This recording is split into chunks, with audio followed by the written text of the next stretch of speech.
Welcome to another edition of the Sports One. And we are back. We got the full crew in the house.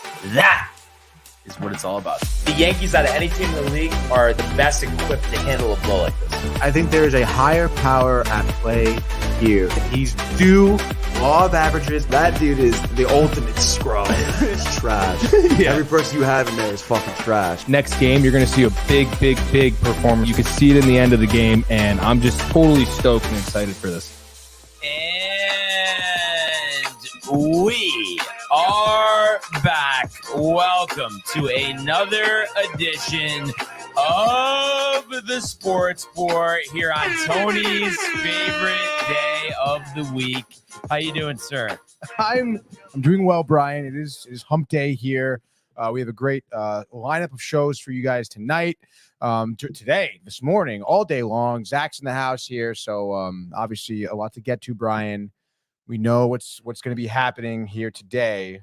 So I guess let's just get to it, huh? Wait, what do you mean know what's happening here today? Like, you're saying that you know that I'm going to like erupt or something? I mean, I would imagine you're not excited.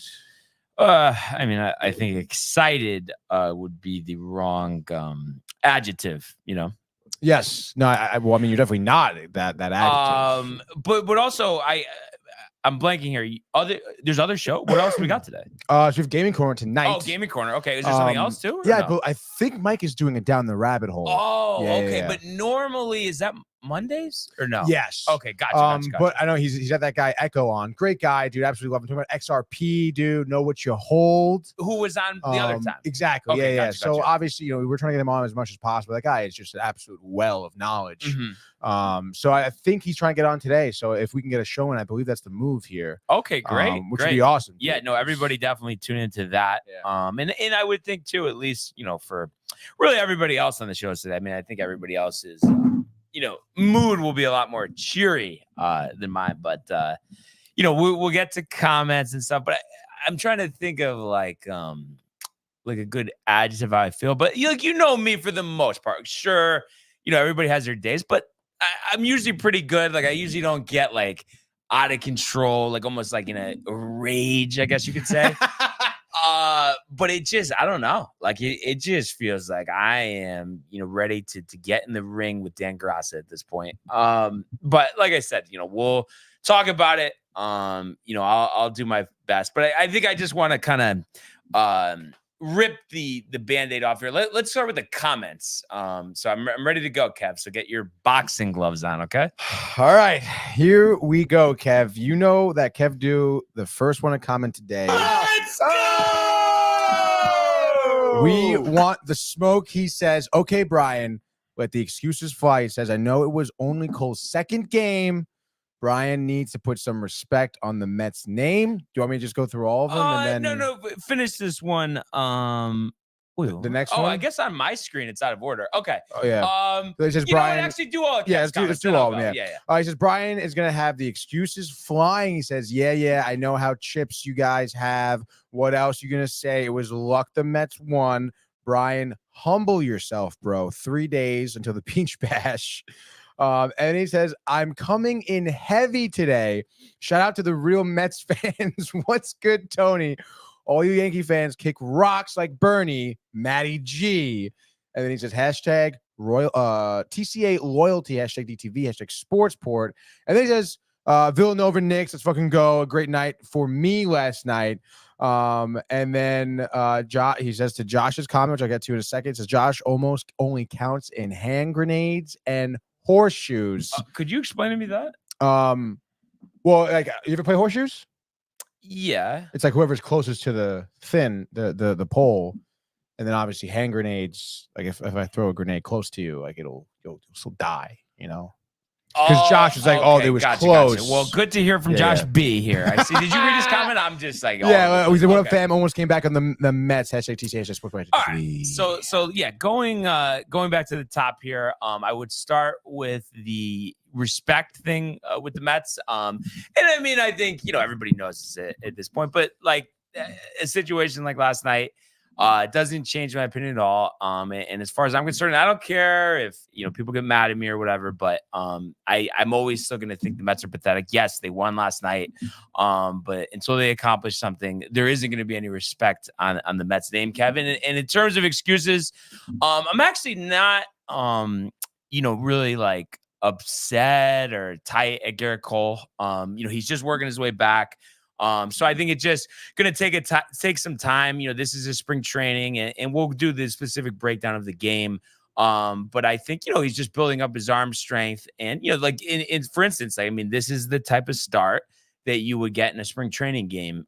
So it was tough. Sure. It set us behind the 8 ball, but really, and again, we'll get to it. But who I really blame, and I know it seems kind of crazy in a game where you score 7 runs, but I think we have, unfortunately at this point, 6 automatic outs in the lineup. And I just think that, it's tough to win, when you have that scenario. And that needs to be corrected. It will be corrected. And yes, the Mets did win last night, but it still doesn't change anything. I think, they're still going to be at home come October, and we're going to be right in the thick of things. And do we need to improve on some things? Of course we do. Unfortunately, this is that worst stretch of the season, and it's all about getting through it. And I know that they will, and I have some ideas on what to do here. And again, we'll talk about that. So yeah, just wanted to get that out there. But yeah, it's definitely tough right now. Definitely feeling a little tight. It almost reminds me of like when me and Matt would be watching The Sopranos, and like there'd be a scene where you could just tell like Tony like it just had it, and he'd be like, dude, Tony's pissed right now, like that type of thing. That would be the analogy for me. Like talking about me, not you, but like you get it, obviously. Right. So I guess that's really that on that. And then, we're not going to spend too much time on it, but I'm kind of curious. Like I have my thoughts on this. What do you think about the Mikal Bridges trade? The 4 first-round picks, the swaps, Bogdanovic's expiring contract. I mean, what do you think about that? They gave up a lot for him. I think that the whole Villanova thing, though, is like I know people are like really hyped about it and everything, and I think that honestly, like it makes sense. Having these guys all play together is going to improve the team. It's a good piece. I mean, he's a good player. You know what the problem is though? It's a good piece. He's a good player. The chemistry will be good. The Instagram posts will be good. But I still think you're missing, like almost like what we just said about the Rangers. Like you still need a dog. That guy. And it's like you just gave up all these picks. Like, how are you gonna get that guy? I mean, honestly though, like if they go in the playoffs with a healthy like Randall or something, like I think they were saying too, they think they're going to trade Randall. Really? No, because of Bridges. I would imagine that would be your pieces, right? But Randall, or your picks, you're probably going to get less back for Randall than what you gave up for Bridges. You think, really? Oh, way less. Yeah. Like, listen, you'll get something, but you're not going to get a star. And even you have your 24th, 25th selection this year in the first round. So what do you think they could get for Randall? I mean, I don't have like a specific name for you, but what I would say, well, even if it's like picks though, like, do you think they get like a first rounder, like a late first round? Yeah, he's not getting much because he's paid a lot, and there's some questions in big spots. What he does, does he shoot too much? So I think the problem here, Tony, is the fact that the Knicks got better, but I don't think like if you kept everything, and let's just say you kept Julius Randle, I still don't think it's enough. I still think you need like Devin Booker or something, and there's no way to get him. There's no way to fit him under the salary cap. So I think at the end of the day, as good as the vibes will be with this and the chemistry and all of that, I think at the end of the day, down the road, the Knicks will regret making this deal, especially when those picks come up in 29 and 31. It's always risky trading picks that far in the future. You could be giving them 2 lottery picks when you really need them. So that's why I think like Mikal is good, but he's not great. And I think that's the problem here. And listen, maybe, they didn't have any other options. Maybe they're hoping to get someone in the draft, but pretty much for this to work, they have to turn, which like I said, I don't think it's going to happen, but they have to turn Randall and the 2 first-round picks this year into a star, or they have to hope to catch lightning in a bottle with those 2 picks. And it's like, it's tough to bank on that where you're drafting at the end of the first round. I mean, this isn't the NFL draft. The NBA draft isn't really not that good at the end of the first round 99% of the time. Really? So they have 2, 24 and 25. Oh, And the draft is actually tonight, isn't it? anyone? Zach should know that, right? Almost positive. And it's ridiculous. It is Wednesday, June 26th. First round tonight, second round tomorrow. And it's funny because remember I went to the draft 2 years ago at the Barclays, but I don't know, like I don't know what it is. And you would have thought like it would have gotten better with like NIL and stuff, but I think there's so little hype coming into this draft. I guess the top 2 guys are foreigners that are projected to go, and they're just, I feel like no one even knows most of the guys that are coming out other than maybe the UConn guys. I don't really know anyone. Stefan Castle and Donovan Klingen.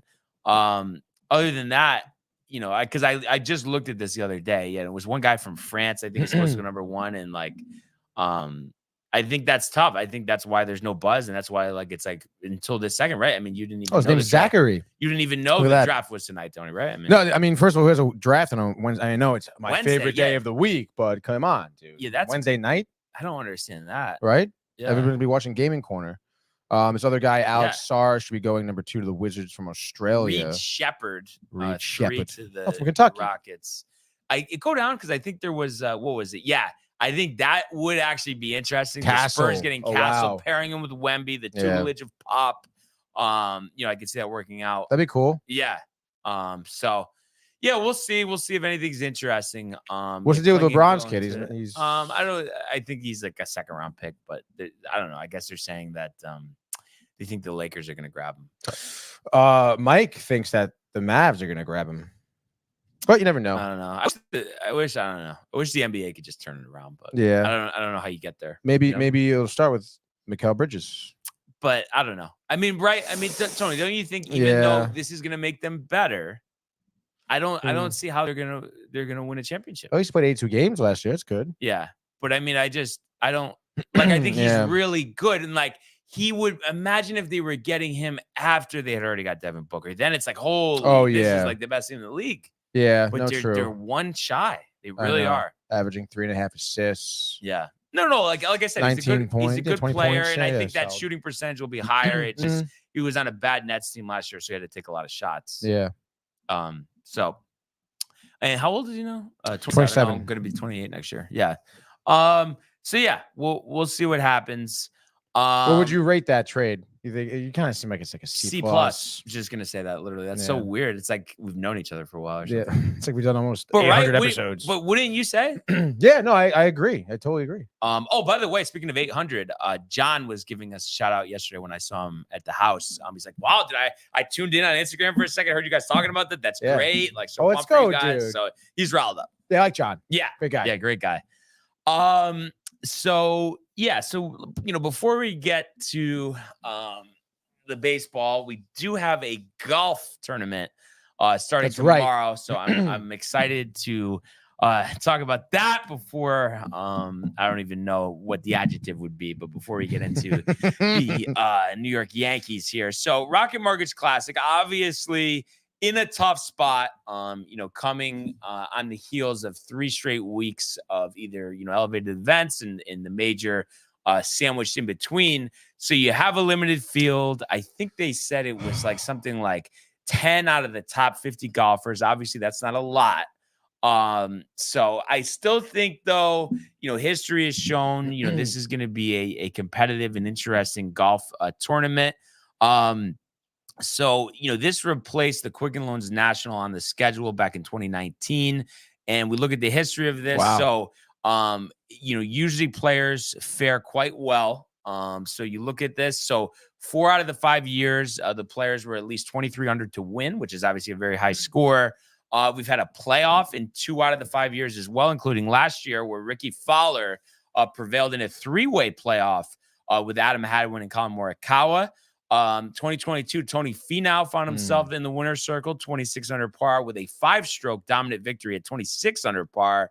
The one tournament to be under 20 under was Cam Davis at 18 under in a playoff over Merritt and Neiman. And then you had Bryson, 3 strokes clear of Matt Wolff back in 2020. And then the first edition of this tournament saw Nate Lashley with a dominant 6-stroke victory over Doc Redmond at 25 under par. Kind of interesting going through this history. I mean, you have one, live golfer winning, and then you also have, 2 guys that were runners up. So kind of interesting to see those names there. But needless to say, I mean, looking at this, you feel that it's a gettable course, and I've played it many times on PGA Tour 2K23, wide open, measures out to be 7,370 yards, par 72. And Finau was the record there, 262 at 26 under par. And looking at who the who's who of this tournament are, obviously you would think an overwhelming favorite. And if you could maybe pull up the odds, I'm just kind of curious what they actually are. But Tom Kim is number 1 in the power plus rankings. 1,200. Okay, so 12-1, which I mean, those are pretty. I feel like honestly though, that's pretty decent. I know. I think what's tough is like he just loses in a playoff at the Travelers. So it's like obviously you would think that took a lot of energy out of him. This is his 9th straight week playing. But at the same time, I do feel like he's decently better than everybody else. Or do you think like it's not that far off with Bahadia? Or Batia and Young and Lee. I mean, what do you think about that? I mean, I don't think there's a significant drop off. Even Ricky Fowler, let's say too. He's in this pool here. Former champ, but I do love Tom Kim as a pick, honestly. And I think that it seems like nothing really phases that guy, to be honest. Always a smile on his face, happy to be there. Like, would not be surprised if he's the world number 1 within the next couple of years. It just seems like he's on that upward trajectory. You got Cam Young, 2nd in the power ranking. Steven Yeager, a Tony favorite, at 3. Taylor Pendrith at 4. He's had a runner up here before. Aaron Rye. We mentioned Batia, Alex Noren, Bob McIntyre, who's been playing some good golf recently. Keith Mitchell, Sam Stevens, Minwoo Lee, Chris Kirk, Ryan Fox, and then Ricky Fowler. Obviously Ricky winning last year, but struggling, but did get a top 20 at TPC River Highlands this past week. So it'd be interesting to see, if this is a, bounce back spot for him. And I saw you looking at the weather, a lot of rain expected. Unfortunately, yeah, dude. It looks like it's chances of thunderstorms Friday night.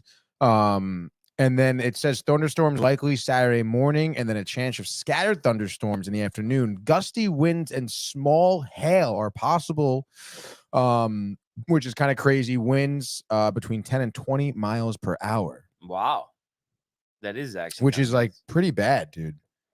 For Saturday, but Sunday, totally clear, mostly sunny. And then Friday during the day should be fine. But that's tough, dude, for the weather weekend. And I think it's one of those things where, we might have some delays and stuff or have to jam some stuff in one day. But I think nevertheless, I mean, we'll finish through Sunday, definitely.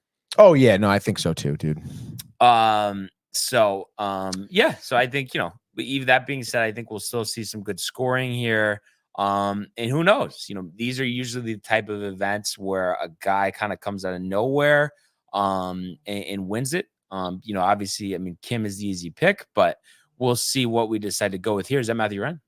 No. That's Zachary Seymour tweeting from Sportsboard. Oh, there we go. Anyhow, by the way, I'm on top of the ball finally. Getting here a couple minutes early. Updated the picks from last night because I'm going to enter these 1-5 spot for me. You go 3-3, so right. You're now 1 game up, 7-5, 6-6. But nice to see, we're keeping track of things here, not dropping the ball. Yes, dude, nothing is seeping through the cracks. But that being said, Tony, what do you got here for your winner, your sleeper? So it really is kind of tough because, like I said, it's tough to go against Tom Kim, but I don't know. I mean, I hate to be the guy who always picks favorites. I pick Scotty a lot. And the thunderstorms, I think, are really going to throw some people for a whirl. Honestly, I say give me Ashke Batia. Wow, I'm not kidding. I was thinking about taking him. I mean, we just kind of started pronouncing his name right. True. I will say, since I started watching him, I did make fun of his putting a lot because he does that the long and the which I don't understand. Yeah, I know what you mean. Like how you even get into that, honestly. But I will say he has improved in his putting a ton. And we've seen his game improve a lot too because of that. So it just seems like a guy who's been kind of rolling in the right direction with Ashke and maybe poetic justice, as I'm sure he's listening to us finally pronouncing his name correctly. He's probably going to want to win this one. So I'd say give me Ashke Batia. I'll say, I don't know, 23 under. 23 under. Which seems to be, around where most of people win, I guess. And for my sleeper, I mean, is Ricky a sleeper? He's plus 4,000. Does that count? Do you have to go deeper? I mean, I feel like do a little work. Really? I mean, kind of crazy that Robert McIntyre is also plus 4,000. Let's do a little work, I guess. Fine. No Nick Dunlap. Even though I do like Ricky, we'll keep going. Taylor Montgomery.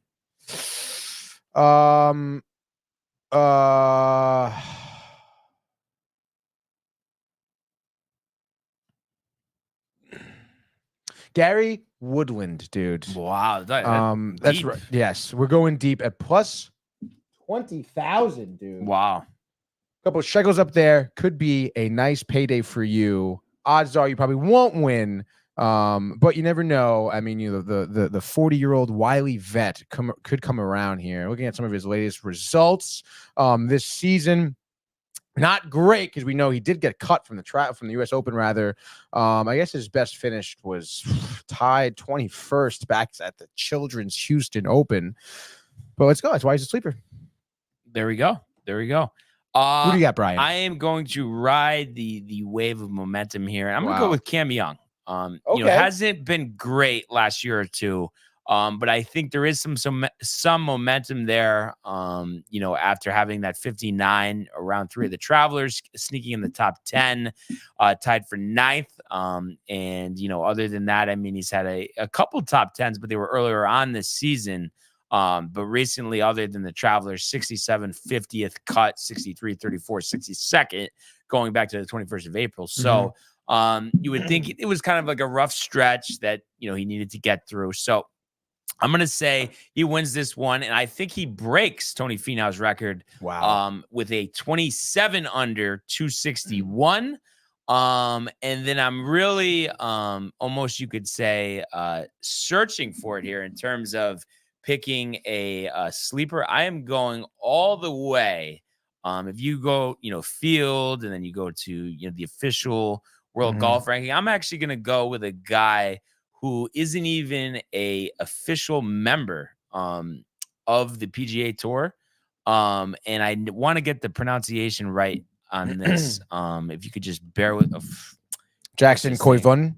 No. Actually, it's his last name starts with a T. Is this in alphabetical order? No, this is for ranking. Of course, this thing when I'm looking on my phone. I can get down to the T's. Okay. T. Okay. Yep. Michael Thorbjornsson. It might be Thorbjornsson. It is Thorbjornsson, and thank you for the assist there, Tony.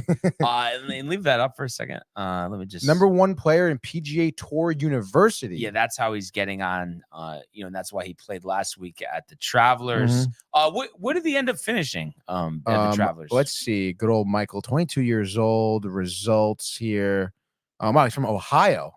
You would think with a name like that, he honestly wouldn't be American. Travelers tied 39. I mean, I don't know, for it not being on tour. I mean, I think that's pretty respectable. I mean, you shot a 64 in round 2. It's very respectable, dude. So, so that's going to be my sleeper. And then we do have a live Matthew Ryan comment saying the Mets got lucky. Stop it, Matthew Ryan. Honestly, that was not the time. And let's just see here. Rocket Mortgage Classic. We also had NBA 2K Juice says hello. What is up? Good morning from Twitch. Those up CPs, Mets, and Knicks. Commenting from YouTube, LFGM and LFGK. Can you take that trash comment down, please? The LFGK? Well, I mean, technically both, but we're really talking about the one before that. Speaking of trash, Kev Do says, I so disagree with your trade grade for the Knicks. Wow. Nope. You're falling for it, Kev. You're falling for the prisoner of the moment. Yes, it's exciting. Yes, Bridges is good, but you gave up a shitload. And honestly, Tony, you know what it reminds me of? It reminds me of the old Knicks because I feel like they used to be extra aggressive. Right. Let's trade a couple picks for Eddie Curry. That type of thing. Stephon Marbury. And listen, Mikal Bridges better than those guys, but the problem is that can't be the crown jewel move to win a championship. There's no way. Like, will they maybe get to the Eastern Conference Finals? Sure, but I think if they played right now and they had Bridges and they're going up against the Celtics, they're not going to win. No, yeah, I think you're totally right. And Knicks fans might not want to hear that, but that's the truth. And I don't even have any stake in the game. I'm not a fan of any team, but I'm just telling you that's just my perception there. I mean, I don't know if you have disagree at all. But. I mean, do you think there's any way that again, with the draft picks they do have, with the players they do have, they could capture lightning in a bottle? Someone else does step up, and we do see an improved team. Because I would counter that by saying, let me know the team that had their best player similar to Jalen Brunson that has won a title in, I guess since Dallas in 2011. I don't think there's been one team. Yeah, no. And again, I mean, I don't know. I mean, again, I want to be hyped for Knicks fans. I mean, honestly, I would love to hear Mike's take on it too, because he seemed a little riled last night when he was like, oh my God, but I mean, I don't know. I mean, you look at what the Knicks postseason was. I understand they went way further than you would think, but I mean, at the end of the day, again, taking it case by case, Embiid being injured for the 76ers, you blew it against the Pacers. I don't know. I mean, there's definitely, I think, more to improve than people think. Right? Yeah, and also too, because I don't know if Kev is getting this confused or not, but I would welcome the Knicks, being very good next year and making it to the NBA Finals or winning a championship. That'd be great. I'm just saying I don't see that right now. Draft is garbage this year and next year, but you didn't trade any of your picks this year. I was gonna say, doesn't that makes it worse for the Knicks? Yeah, they're drafting. Yeah. And then also, Kev, you said next 3 years, but you 29 and 31 though, so that's far away. You can't get out the crystal ball there. So I think there's just a lot of risk that's involved. And I think Tony would agree too, if somehow they could maneuver to add somebody like Devin Booker, I mean, then yes, everything is completely different, but that's not the case. Plus, OG opted out. You have to re-sign him. So I just think there's a difference between a team being very good and being great and ready to win a title. And I think that's what we're seeing here right now. I mean, obviously, offseason just started. A lot can be done. But there's moves to be made if you want to be considered top 2 or 3 in the league to win a title. Yeah, no, definitely, dude. And just wrapping up the golf here. So Golf Channel 3 to 6 Thursday, Friday, 1 to 3 Saturday, Sunday, and then CBS Jimmy Nance 3 to 6 Saturday, Sunday, and then also PGA Tour Live. Maybe Reed Fowler. I don't think so, because I think he said his next event was the FedEx Cup playoffs.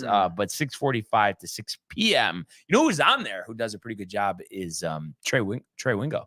Oh yeah, yeah. Oh wow, I don't think I've noticed. Yeah, I mean, he's pretty cool. I always liked him. Yeah. Nothing against him. You want to get Kev right here? It says, bro, we have so much draft capital. How could you know what they mean if they're in 2029 and 2031? You know nothing about that. But the Knicks have more draft capital. There is more, but it's 2 of the picks are this year, right? So so what they is he saying in a bad draft? In a bad draft. So he's trying to say that they can use those picks to get someone else. No, but he's just saying that there's more draft capital. But it's I don't know if there's as much as you think, Kev. I think that's the problem. But anyway, let's go Mets, by the way. Also too, I think people discount draft picks, and it's I mean, have we not noticed too the teams that draft well? Win championships. I mean, look at the Celtics. Yeah, Pritchard, late draft pick. Jason Tatum, 3rd overall pick in his draft. Jaylen Brown, not the 1st overall pick. So it's but the 29 and 31 is their own pick. So I think that's what stands out to me as potential problem. I guess time will tell. Yeah, you never know. And I kind of wanted to just let me just get the full summary here.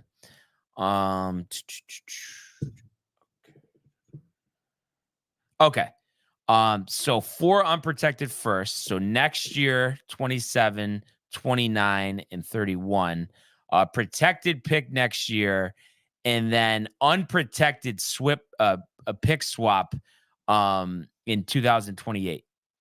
So I mean, 4 protected first rounders is a lot. 27, I mean, that's still 3 years from now. 29 is 5 years from now.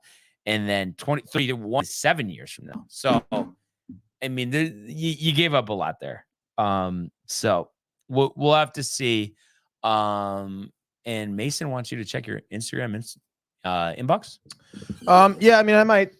You think it's probably some like spam thing? Oh yeah, I mean, their name is Mason TMDM, so it's like what? Yeah. Well, I'll look at it right now. I'll read it. yeah. Let's read it. Let's put him on blast. Dude. Yeah, let's put Mason on blast. And by the way, the Mets suck, Kev. Sorry. Oh, come on, man. Nope, not letting up. Let's see. Let's freaking go. Oh, I gotta go. That's requested downtime.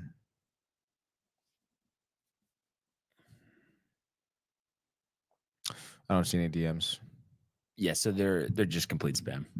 Complete total spam. Thanks for nothing, dude. Thanks for nothing. And speaking of Freaking nothing, Tony, let's go to the world of Major League Baseball.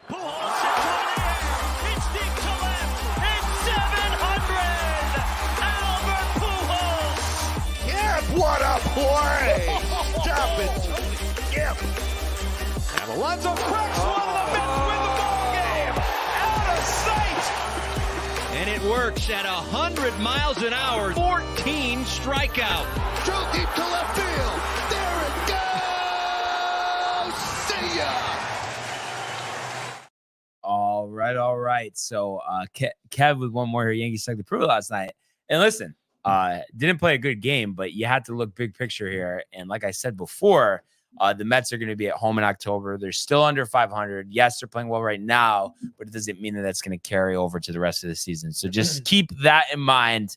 But yeah, as I alluded to, really, I've just had it. And it's crazy too, because, you look at this, and I kind of alluded to this before, you would say, oh, well, the pitching is the problem here. But just recently, just with these losses, I really do put it on the offense. And you look at the box score last night, after the top three, the only hits were by pinch hitters. Or actually, no, okay, one Jose Trevino hit. So other than that, everything else was pinch hitters. So you're getting nothing, 4 through 9. You just can't do that. And, Gleyber Torres really just showed why he needs to go in the absolute worst way last night. Yeah, dude. Started out in the first inning, bases loaded, nobody out, and he pulled an Anthony Rizzo, letting the strike right down the middle go, chasing the slider from David Peterson, and then making an error later in the game, infield in. Dude, brutal error, by the way. Brutal error. And it's we've known he needs to go for a while. And then Boone after the game. And let's go. Matthew Gabriel saying, oh, Kev, do please. Yes, Mets are so pathetic. Get it straight, Kev. Okay. Anyway, so yeah, Gleyber not coming through. Verdugo has really been struggling. So he didn't get a hit, and then JD Davis struck out. So, after you have bases loaded, nobody out, you go strikeout. And, that's just been the theme recently. Nobody else is hitting other than, Volpe, Judge, and Soto. And it's you need more help. And the thing that really frustrates me is these answers are not far away. You can really, use your system here, lean on your system. And I know some guys are hurt, like Jason Dominguez and Everson Perez over the year. But one easy thing is Jamahi Jones. Are we serious? Do we really expect Jamahi Jones, to be a part of a World Series team? I mean, why are we wasting our time? And it's there's something with Cashman and philosophy. And I understand that Oswald Peraza is struggling in AAA right now, but there's no way, that he's not way better than Jamahi Jones. So that doesn't make sense right there. This game, they're obsessed with the getting the right-handers in against the lefty and stuff.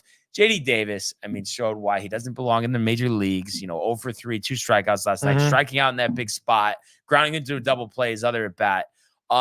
Ben Rice has looked pretty good. He's hitting over 300. He came in as a substitution here. So you feel good. That's part of your system. Great. But yeah, Glaber, I don't care if it's cash considerations. I don't care if you have to absorb his contract the rest of this year. Just get him off the team. I mean, what he was saying in the post-game interview, he doesn't hustle out that ground out after Judge hit the grand slam later in the game. He's saying, his groin's a little tight. Like, please stop. It's so ridiculous. Like, you blew it. You should have traded him in the offseason, but just get him the hell out of here now. And get Peraza up here. Just give him a shot. I don't care if he struggles early. That's what frustrates me is like, I can accept somebody coming up from our minor league system and not hitting. Like, that's fine. Like, give them time. They will develop. That's fine. But it's like Glaber's shown like you can't count on him. He has mental lapses. He's hitting the hashish like he's Matthew Ryan. He just doesn't belong out there. So that's one thing there. I think you pencil in Rice every day. And then also DJ LeMayo.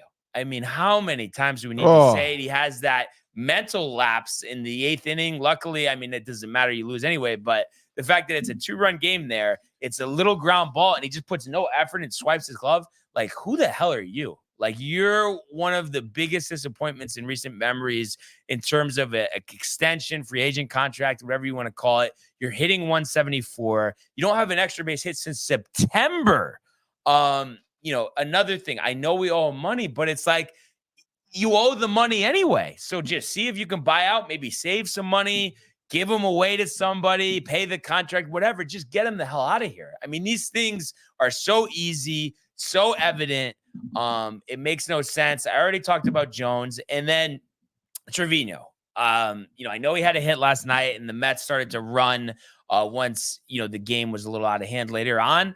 But what are we doing here? We like the pitchers will be okay. Austin Wells, it was nice to see him get that hit last night, but yeah, get Trevino out of here. Augustin Ramirez is crushing it in the minors. He was top in the Eastern League in home runs. He got called up to AAA. Get him up here. Ben Rice can catch as well. Those are just some easy, quick things. And that's not to mention Spencer Jones, who I know, hasn't ripped the cover off the ball yet this year, but he just homered yesterday. Get these guys up here. They'll make the team better. We saw it last year, when they called up Dominguez, they called up Peraza, they called up Pereira. There was a different energy about it. And there's no time for Glaber. There's no time for Trevino. There's no time for Jamahi Jones. And there's no time for LeMayo. And it's just, I feel like I'm not asking anything crazy of the Yankees. They don't even need to acquire anybody right now. Sure, trade deadline, you want to look at that, fine. But I'm all for giving Ben Rice that opportunity and to try the lightning in the bottle, the scrap heap pieces, the journeymen, and then sticking with guys who have been bad for an extended period of time just doesn't make sense. Of everybody who's not hitting, the one guy who I think might be able to turn it around, and it was nice to see him throw out Alonso at the plate last night, is Verdugo. He's really mired in a slump right now, but I think he can bounce back. So I'm fine with leaving him. Maybe you want to drop him down the order till he gets things going. But I think that's the key to everything. And yes, Cole got hammered, the 4 home runs, the velocity down. Like I said, he's got to get more in midseason form. It was only his second start. Pitching, I'm still not worried about. Yes, we need the bullpen. But I think the offensive consistency is key. And I've mentioned this to you many times. It is a cause and effect thing here where the pitchers, definitely perform worse when the offense doesn't get anything going, especially that they really, I really did believe in my mind that was the turning point of the game. The first inning, you can't get one, you can't get a sac fly. What the hell are you doing? And the problem is you had guys up there that shouldn't be up there. Like I said, Verdugo, fine, but JD Davis is not a major league player, and Gleyber Torres is a mess right now. And I wouldn't be surprised if he turned it around elsewhere, but he can't be hitting 4th in our lineup. And I'm just kind of curious, Tony, in terms of, turning things around and getting away from this losing streak. I mean, do you agree with what I said? I mean, are those the quicker, easier things to do? I mean, what do you think? Oh yeah, dude. I mean, I love the fact that I love Rice as well. Yeah. I think Ben Rice is great. He's hitting well, and Yeah. you're sitting him So when you're stupid. struggling to score. What It's are we dumb. doing? A David Peterson too. It's not like Yeah, I don't know. Whoever you want to name is pitching. Like, come on, like what the fuck is that? Yeah, no. I mean, if I were the Yankees, I mean, first of all, like DJ starting at third, I think was like what? Like you can't get anyone else to start at third base for you. And then after he did that with the glove, like just go, Dude, just get rid of him. You have to pay him anyway. Literally, like you look like you should belong in a senior citizen home. Yeah. Like you literally couldn't bend over to Yeah. pick up the ball, dude.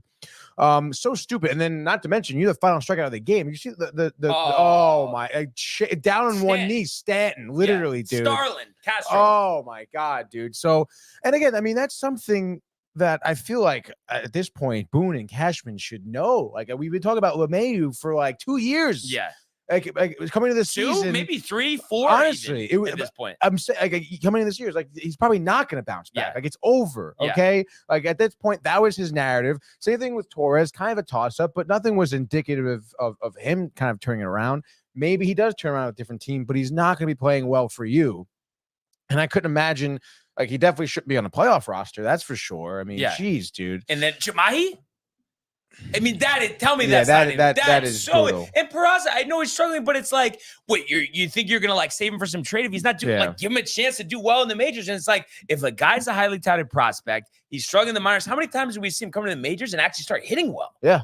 And it's like you really don't know what a guy is until he gets to the majors. I mean, listen, like the stats were fine, but if you just looked at Aaron Judge's minor league stats, there's no way you would have determined that he's one of the best players in the game. You know, it seemed like, oh, he's got some power. I mean, starting for his minor leagues, it's like, oh, what is he going to hit 20, 25 home runs every year? And he's a 50 home run hitter. So I'm saying you can't go by the minors. Peraza's been doing the shuffle back and forth. Just give him some playing time. And it's like, you really think you like Boone was even saying, oh, we need to get Gleyber going. You really think he's going to get going? He's not going anywhere besides the dispensary.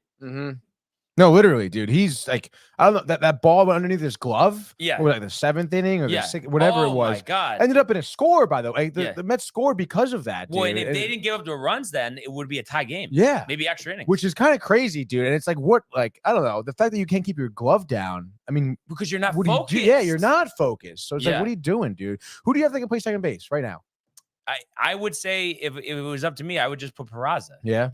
Call up Peraza and then have Cabrera play third. I mean, it's not difficult. Like, listen, Cabrera hasn't been great, but he's better than LeMahieu. Do you think there was any like chance that they were just thinking, oh, like Torres and LeMahieu have seen the Mets before? We've seen DJ hit well against the Mets. Like anything like that? I think it's like saying, you want to go down to the Quick Mart and get a lottery ticket? Maybe we'll win today. That's to me what it seems like, because this is an extended sample size. So we're not talking about a bad week, a bad 2 weeks, even a bad 3 weeks. We're talking months of just absolute pitful performances. Yeah, no, you're right. You know, so that's where I'm at, and it is so frustrating, so annoying. You know, fortunately, we got off to the start we did, and the Orioles, I think, have lost 5 in a row now. So we still remain a game and a half up on them, or 2 games, whatever the case may be. So at least we're okay there, but it's like the time is now. Let's start, you know, making the changes. And yes, it is 2 games. Yeah, 2 games. So at least we're right there. And some comments here from Matthew. And if you want to get to those. Oh my gosh. All right. Kev, do please. Yeah, we did the Kev, do please. And he's pumped for Bridges to the Knicks. And he says Mets have basically struggled all season. The Yankees just going through it a bit right now. That's 100%. All this is. We're 20 games over 500, and you're 1 game 100%. under. There's no comparison. The Mets fans crack me up. You guys suck overall. But think because you beat the Yankees, you get all riled like you're the ones 20 games over and first to 50 wins. Look at reality. Where are you? But glad you can have some fun here and there. We'll stay focused on winning the division, something you guys won't be doing this year. The only thing I can really say to Matthew's comments here is that if the tables were reversed, but they are doing this. I know they're not, but if they were, you'd be doing the same thing. But they're not, and they never have, though. That's but the thing. if they were, but I'm saying they never you'd be are. doing So the that's same why it's thing, like when dude. Kev says the thing about like respect and stuff. There's no respect to be had because it hasn't been earned. So it's just like you get all tight, but it's like, that's reality. Face reality. Do something about it. I mean, I guess you could say that. I mean, it's been 6 years since the Yankees won a series against the Mets. But the Mets have made the playoffs twice in the last 15 years. I mean, it's like, come on, what are we talking about? Well, that's the whole point of the Subway Series. It's bragging rights for New York. Like, it's not. I mean, is it not? That. It's about how you. It is about that. It's about what you do at the end of the season, and the Mets are never around at the end of the season, and that's true. And then he says Barnes, and then he says, "I'm surprised the table is still intact." I was texting him about that yesterday. He says, "Tony, come on, man, don't hold back. Go." Well, I don't know what he means there. Maybe just some rebuttal. I hold back that it was nice to see a cheater like Garrett Cole get popped. Oh my God, he's not a fucking. Please, that is asinine, Tony. Employing Max Scherzer for a season and a half. You're gonna call Garrett Cole a cheater, and Edwin Diaz just got suspended. What the fuck are we talking about? Okay, please. That's all the comments. Yeah. I'm surprised we didn't get any more after that, honestly. Anything on Instagram, just in case? Let's see. Anything? No. No Mason TMDM, dude. Freemason, dude. Are you about that? So I mean, at the end of the day, obviously for someone, let's say like a Mets fan perspective for this game, I mean, it was dope to see Peterson get out of that first inning. I really don't know how he did it, to be honest. Well, it's because of who he had to face. I mean, if he was facing Soto, Judge, and Volpe, there's no way he would have got out of that inning. Right. Well, I mean, regardless, he still located his pitches, pitched what he needed to get out of that inning. He was pumped. You'll have to see that. And not only to get out of that first inning, but again, I mean, you were kind of thinking like, oh my God, dude, like he had a 30-pitch first inning. Great. This is going to be Peterson, probably getting through 3 innings. We're getting through 4 and a third, third more than Cole, I guess. But obviously, that bottom of the first was huge too. I think at this point, I understand, again, the Yankee fan narrative where the Mets are trash, whatever. I think, this past month, I mean, the Mets have been one of the hottest teams in baseball. Largely due the worst team in baseball for 2 months. Are you asking me? Imagine that. I mean, did you watch the first 2 months of the Mets season? Like, what are you talking about, Brian? So anyway, they're the hottest team in baseball. Just going by their record was in those games. You know that too. What in the first month? In the first month, you're saying? First month, between 1 and 2 months, they had an awful record. No, I'm agreeing with you. Yeah, that's what I'm saying. But I thought you were referring to how the Yankees right now are not playing good baseball. And you're saying, imagine not playing good baseball. I'm just saying that nothing has been earned. They're almost caught up to 500. So it's just like, you want a prize? Like, I don't know. I mean, listen, the fact of the matter is, again, look at reality, boys.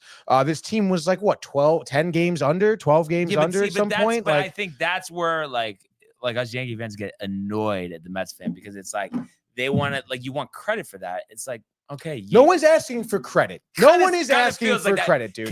Maybe Kev is asking for credit. But I'm not talking about World Series wins from fucking 20 years ago. I'm not talking about who's winning the World Series right now. I'm talking about who's playing really good right now. The Mets are playing really good right now. Their bats are hot, and that's something that the Mets, honestly, were expected to have when the season started. All right. And yes, they're a game under. Okay. Yes, they didn't have a good start to the season, but you can look in the past at teams who even have won, dare I say, the World Series, who have had shit records come July 4th, who end up winning, dude. So anything could happen. They could have literally turn around the entire second half. Will they? I don't personally think they have the pitching to win a World Series. That's me personally. And the hitting is going to go south again. The hitting could possibly go south, but also it could not. I mean, again, in reality, this is what you were expecting the Mets to be doing, to have these type of bats. Vientos is a huge plus. Martinez is doing what he's supposed to be doing. Alvarez is healthy and doing what he's supposed to be doing. And honestly, like, you didn't have one of your hottest hitters in Marte last night. So it's like, think about that, which is great. You do get very lucky in the sense where Garrett Cole is not ready to pitch in the major leagues right now. Like, yes, you do. Because again, looking at this pitching matchup at a healthy and, not even close mid-season Garrett Cole, you're probably not scoring 6 runs off of him. Yeah. Again, at that point, that first inning, like, significantly, created an even level playing field between the starting pitching, which was the only thing, honestly, the Yankees had heavily in their favor. And obviously that's why the Mets end up winning, because Cole kind of blows it. And then, of course, I mean, your bullpen does a good job. Bickford gives up 2 runs. That's kind of funny. At the end of the day, Obviously those Mets bats were too heavy for Yankees to try and come back there. You do get a little bit lucky, too, in the sense where the Yankees decide to start some guys that didn't really deserve to start. Reed Garrett does almost blow it, but at the end of the game, you got to be really happy. And Mark Vientos, a guy who I said must contribute a lot in order to win yesterday, did get 2 dingers.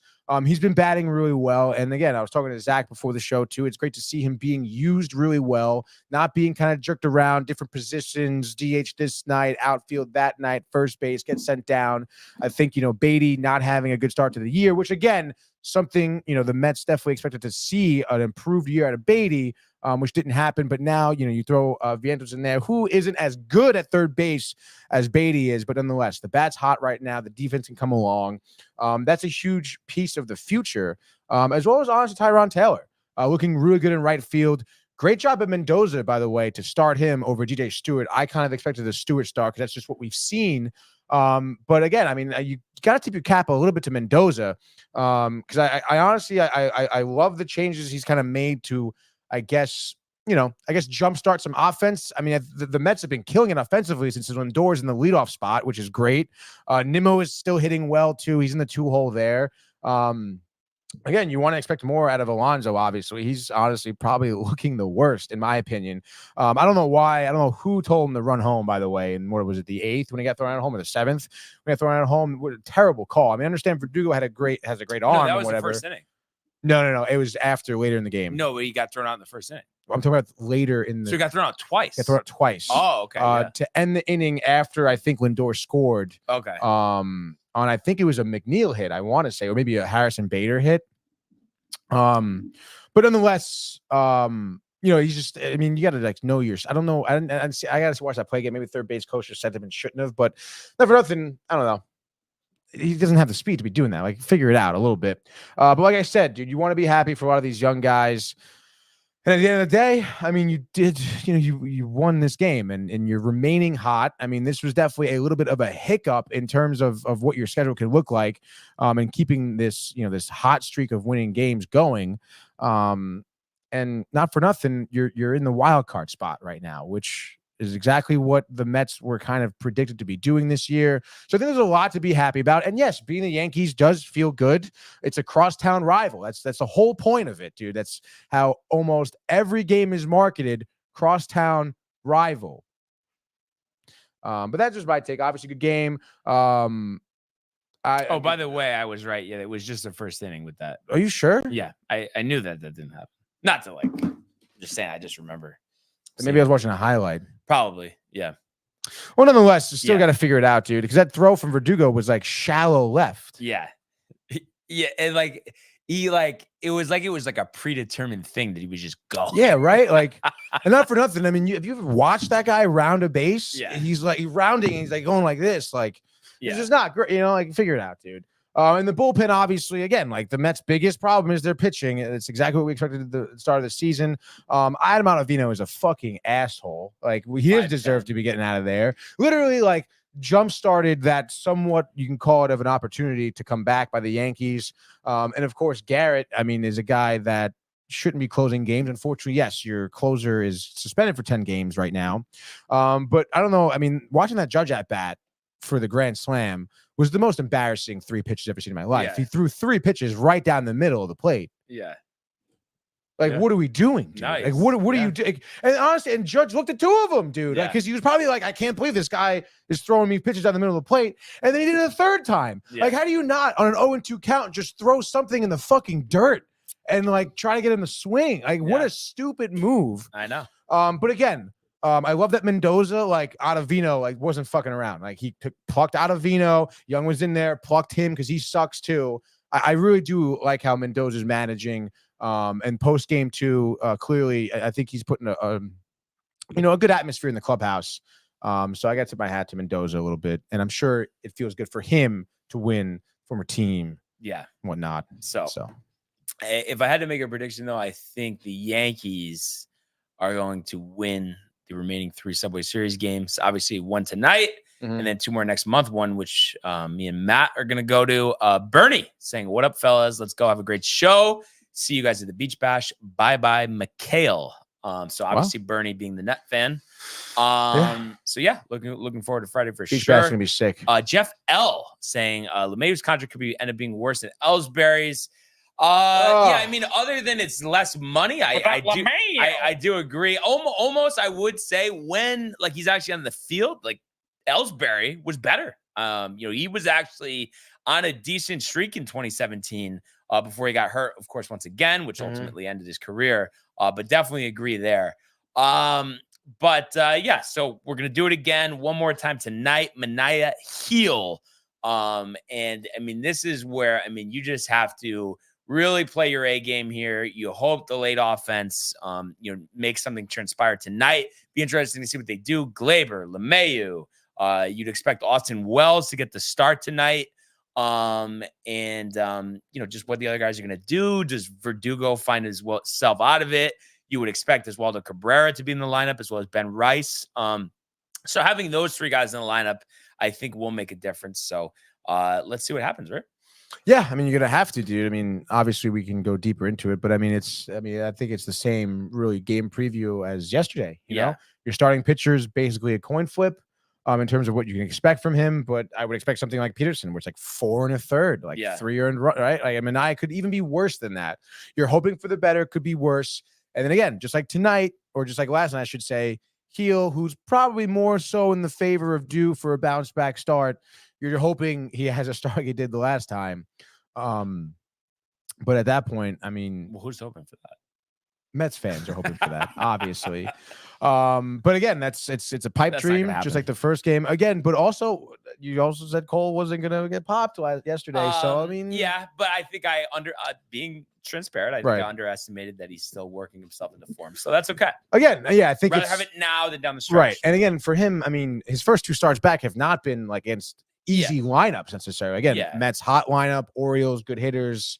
So he hasn't exactly, been playing the A's to come back, Yeah. But again, it's just a pipe dream. You would imagine maybe the Mets can score 3 or 4 runs. Yeah, probably not, honestly. I think the Yankees pitching. No, I'm just saying the Yankees are due to have a game where they just really dominate on the pitching side. Right. So hopefully that's tonight. But will it happen? Let's see. An abbreviated, full-on baseball frenzy. You taking this one away first, or what do we got? I'll take it first. Why not? Let's go. It's Hump Day, my favorite day of the week. So Tony's gonna start first, 7:10 p.m. Game 2 here, in beautiful Flushing, Queens. The Mets plus 115. I think somewhat similar odds as yesterday. Over under is 8.5 here. We know about Manaea. We set it 4-3 in the year. Okay, I guess, but 4.16 ERA.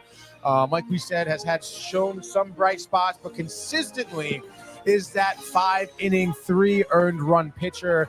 And against, a Yankee lineup that is looking to bounce back. Judge looking for his 30th home run, second of the Subway Series. You never know, but you gotta hope here. Vientos stays hot. Jeff McNeil, how about that? Getting a few hits last night, dude. Surprised to see that. And that start at second base definitely was surprised to see that as well. Maybe he can continue to hit somewhat of his former self. A bloop single, scores an RBI. Brendan Nimmo staying hot. Lindor hot. Vientos, Alvarez. Hopefully these bats can stay hot and hopefully score some runs all the way up on heel. You said it.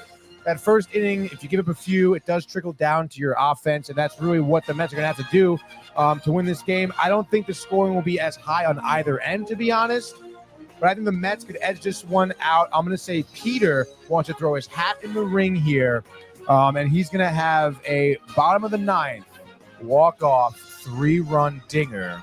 The Mets win this game.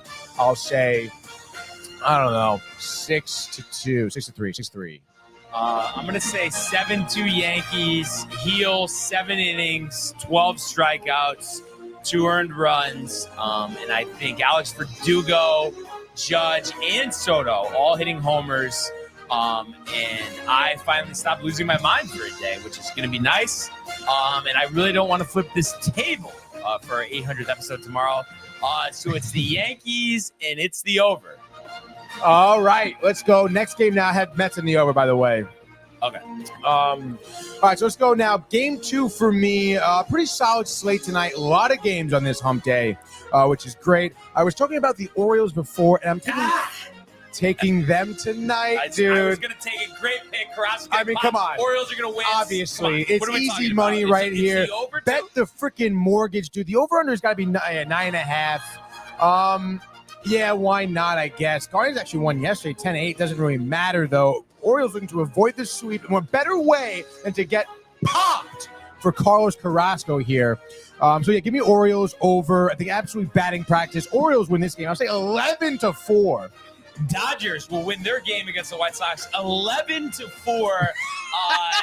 They had a sneaky win last night, but I think they're due for a lot of runs. Gavin Stone's pitched well, so it's betting. But the White Sox are a disaster. They have a team full of Gleyber Torreses and DJ LeMayus, maybe Jamahi Jones as well. Anyway, it's the Dodgers, and it's the over for number two. Number two, what's number three? Number three. Number 3 for Tony here. Last game of the hump day here. Graham Ashcraft, Cincinnati. I don't know. The Braves, the doubleheader. I guess, you know what? For the first time in a while, I'm going to say give me the Rangers, honestly. Wow. Marcus Semien has been hitting actually pretty well for me recently. For my fantasy team, Nathan Eovaldi, of course, the 3.14 ERA for the Rangers. I think they're due for a good game here. Also, another team here looking to avoid the sweep in this somewhat of a low-scoring series. I think the bats will be hot here for a first time in a long time for the Rangers, and whoever's pitching undecidedly there for the Brewers will probably get popped. I see. Colin Ray was supposed to go. They were scratched him after I picked him up in fantasy. Oh, I'm sorry. But nonetheless, give me the Rangers really here. I mean, it is tough, dude. I would be upset. But give me the Rangers here. Stay focused. Marcus Semien, 2 for 4 tonight with a dinger, 2 RBIs. Rangers win this game. I'll say 6-3. So Rangers and the over. Third game, final game. Dylan Cease. Like, are you kidding me? Are you going to have a good start? He's gotten hammered, Tony, in 5 out of his last 6 starts. The Padres, the seesaw that is. Machado finally homering last night. Tatis on the injured list. You have a rise. But the whole thing here, you won last night. And Cease, I mean, I think the Nationals lineup represents an opportunity for him to have a dominant start. Let's do it tonight. I'm going to say complete game for Dylan Cease. 14 strikeouts, 2 earned runs, 4-2 Padres. Padres in the under. Just like that. Baseball frenzy, Tony. It was a great frenzy. Excellent frenzy. In, out. Nobody got hurt. But yeah, I really, like I said, I really want to enjoy tomorrow, enjoy the weekend. And I mean, it's up to the Yankees now at this point to turn it around. And just quickly, do you agree with my assessment though, that it's the pitching will be fine? Like, yeah, need to add some bullpen, but till the trade deadline, you can make it through. But it's about the other guys in the lineup in terms of them getting back on track. Yeah, definitely. I mean, like you said, pitching will be fine. Cole's gonna come around. Like I said, You're probably seeing a bounce back start tonight. Yeah. Your bullpen has been great. Nothing to worry about there. As long as I guess you don't put Bickford out there. I don't even know why Bickford's on the team. Yeah. I understand he was pitching okay, I guess, to start, but let's use the guys in the minors. Come on, what are we doing? Like, he was on the Mets last year, for God's sakes. Like, and we all saw it. I don't know. I never was really convinced by him. But nonetheless, I mean, you want to look at your bats to get going. The bottom of the lineup. I mean, is DJ starting again tonight? Like, he better not be. Honestly, come on. Gleyber and DJ should not be in the lineup tonight. But the only thing that sucks is it's almost at the point where I'd rather have than both of those guys. I guess Jamahi Jones while he's here. Yeah. But it's like I want him off the team. But it's like, gee, like you got to bench one of those guys at least. And Trevino better not be catching. And then, like, honestly, especially after the last night's game, like you had 2 of those players committing stupid mental errors in the field. Like, you can't be doing that, dude, during games like this. Like, Jesus. Yeah. Dude. Yeah. So, let's see what happens. Trying to stay optimistic, Tony. Mm-hmm. That is the key. And I guess really my last question here is what's on tap for Gaming Corner? I think we're going Nintendo Switch. Back to the Switch Cart here. Dude? Cart Dude, the soccer game, Mario Strikers. You guys, online. that's like your favorite game, I feel like. Dude, because like I'm really surprised in how people like there's a competitive field out there online. Like, when did that game come out? Earlier with this year. Oh, okay. So it's relatively, I think around Christmas time. Relatively maybe. new. Yeah, exactly. So people were still riled for it. And it's like that was a game like came out for the GameCube back in the day, called Classic. Yeah. So that's dope, dude. So gonna do a little Switch action here tonight. Obviously, watch the game here as well while we're gaming. So it should be great, dude. Yeah. So let's go. Obviously, number 800 tomorrow, Beach Bash Friday. What a weekend we have in front of us. Dude, it really is crazy. The Beach Bash is going to be absolutely ridiculous. And then obviously Saturday on Staten Island too is going to be sick. Yeah. We're going to have a great weekend. And I was thinking about more and more. I don't think I could ask Kay, but because like he just, I don't want to have bad blood with the Yankees announcer. Like I can't do that.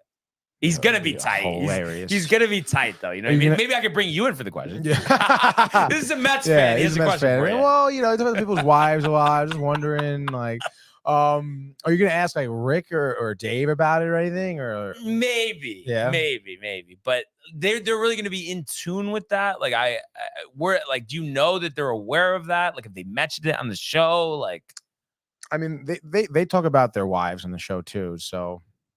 But I'm saying, did they talk on their show? Did they hear Michael talking about their wives? I think so. They definitely talk about that. Okay. I mean, dude, Michael talks to Rick about his wife like literally all the time. Okay. Like, so he's definitely like aware of it. And like, it's like, whoa. Yeah, exactly. I'm excited to ask Michael some Yankee questions though. I really am excited to get the interview for that. Yeah, too. hopefully. I mean, I think so, but I mean, Josh P says he has the in too. Right. So let's get out. And I couldn't imagine like we literally probably will be interviewing everyone else too. Yeah. Like, come on. You know, how about too? Josh said my hat has been so popular that he unfortunately had to drop the limited release tag. Wow. Probably see a couple out at the Beach Bash, but hey, there we go. Can't blame him, right? I mean, it's a great hat. Great hat.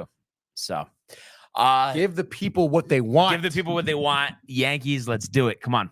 That being said, though, here we are. Another great show today. Really appreciate everybody tuning in, continuing to comment, like, and subscribe. All of the archives on the YouTube page, Tony, Michael, Renee, and Jay and Cos in the merch at downtimetv.com. We want everybody to enjoy the day, enjoy the games. Let's go Mets! And we will see you mañana. 800. Hey guys, Tony here from Downtime TV checking in. I want to thank all our fans out there who's been liking, subscribing, sharing our content. You guys are the best. You guys are our bloodline. You make us love what we do. Thanks again.